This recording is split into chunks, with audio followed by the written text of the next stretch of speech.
గౌరవనీయులు కేంద్ర మంత్రివర్యులు పెమ్మసాని చంద్రశేఖర్ గారు,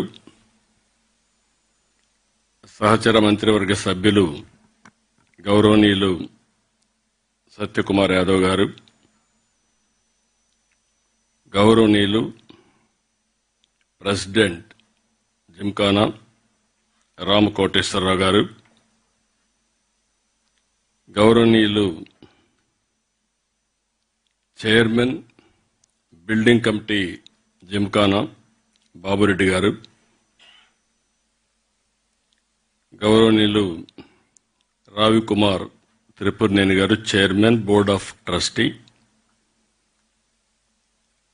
స్థానిక శాసనసభ్యులు నజీర్ గారు, గౌరవ శాసనసభ్యులు మాజీ మంత్రివర్యులు ఈ కార్యక్రమానికి అప్పుడే నాంది పలికారు కామినేని శ్రీనివాస్ గారు, గౌరవ సెక్రటరీ సౌరభ్ గౌర్ గారు, ఈరోజు ఒక మంచి కార్యక్రమానికి మీరందరూ కూడా సహకరించడమే కాకుండా జయప్రదం చేసినటువంటి ఎన్ఆర్ఐ డోనర్స్ అందరికీ పేరు పేరున మనస్ఫూర్తిగా నమస్కారాలు, అభినందనలు, శుభాభినందనలు.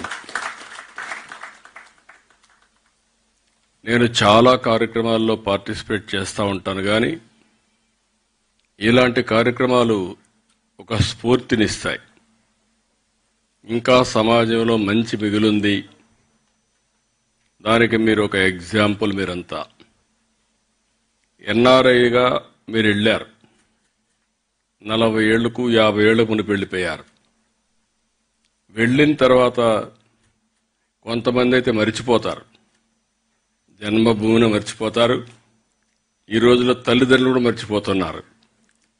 అలాంటి వాళ్ళుండే ఈ సందర్భంలో మళ్ళీ మీ చదువుకున్న కాలేజీని గుర్తుపెట్టుకుని దీనికి 1981లోనే ఒక ఆర్గనైజేషన్ జిమ్ఖానా ఏర్పాటు చేసి ఇంత పెద్ద ఎత్తున సహాయం చేసిన మిమ్మల్ని అందరినీ మనస్ఫూర్తిగా అభినందిస్తున్నా. Congratulations, extraordinary work.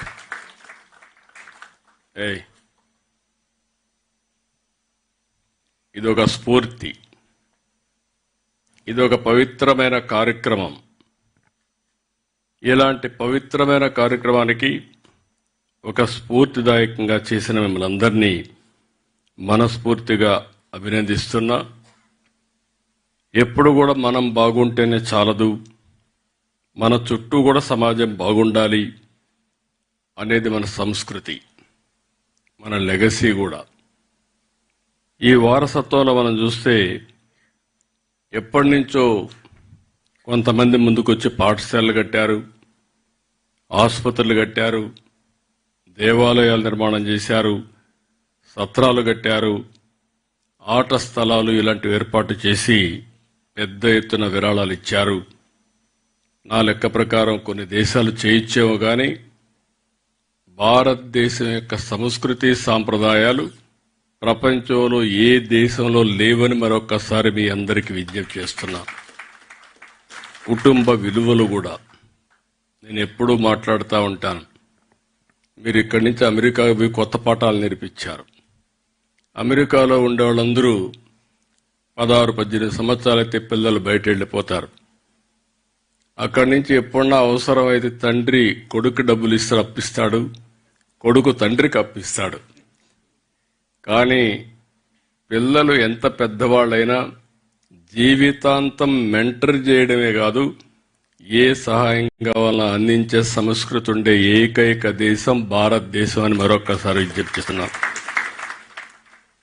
అలాంటి ఒక మంచి కార్యక్రమాన్ని మీరు ఇక్కడ శ్రీకారం చుట్టారు. ఈరోజు ఇంకొక పక్కన చూస్తే ఈ బ్లాక్ కోసం